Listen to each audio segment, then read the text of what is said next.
बिस्मिल्लाहिर्रहमानिर्रहीम। अस्सलामु अलैकुम वरहमतुल्लाहि वबरकातुहू। दोस्तों, क्या हाल है? ठीक हैं आप? मैं उम्मीद करता हूँ आप तमाम दोस्त खैरियत से होंगे। दुआ करता हूँ अल्लाह ताला आपको खुश रखे। आइए आज हम अपने लेसन नंबर 5 की तरफ आते हैं। उसमें हमने नस्तालिक की जो पहली तख्ती थी हम उसको कंप्लीट कर चुके हैं अल्हम्दुलिल्लाह। अब दूसरी तख्ती स्टार्ट करने जा रहे हैं। ये देखें, ये 4 लाइनों वाली कॉपी है।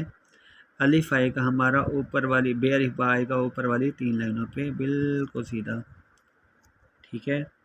और यहाँ पे अलिफ मद्दा बना के बे इसके साथ ज्वाइन करना है, ये बब बनेगा, दरमियान वाली 2 लाइनों पे आएगा, ठीक है। और यहाँ पे बे दाल बद दरमियान वाली 2 लाइनों पे आएगा, और बेरे बर ये भी 2 लाइनों पे। यहाँ तक समझ आ गई आपको? ये बिल्कुल आसान है। अब देखिए, यहाँ पे एक लाइन खींचनी है, नीचे जीम, 30 लाइन के बाद उसकी गुलाई करनी है, ऐसे बज बनेगा, नीचे वाली 3 लाइनों पे आएगा, ठीक हो गया। बे अलिफ बा 3 लाइनों पे, बब जो लिखा हुआ है ये दरमियान वाली 2 लाइनों पे, बद दरमियान वाली 2 लाइनों पे, बर भी दरमियान वाली 2 लाइनों पे आएगा, बज नीचे वाली 3 लाइनों पे। उसके बाद सर बस लिखा हुआ है, यहाँ पे बे लगाना है।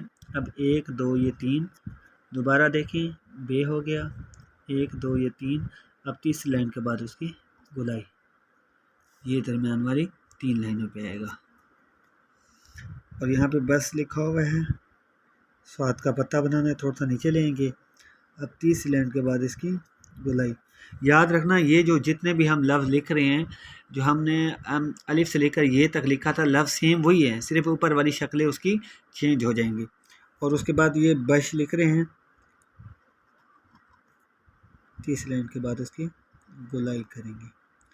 अच्छा, और ये भी आपको एक बात बता दूं, ये जो है बस बश लिखा हुआ है, सब की गुलाई एक जैसी है, सिर्फ शक्लें ऊपर वाली चेंज हो जाएंगी।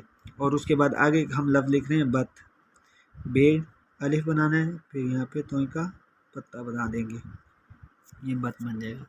ये हमारा अल्हम्दुलिल्लाह आज का जो हमारा ये सबक था वो हमने कंप्लीट किया। दोबारा देख लें एक मरतबा फिर। बे अलिफ बा दरमियान वाली 3 लाइनों पे आएगा, बब दरमियान वाली 2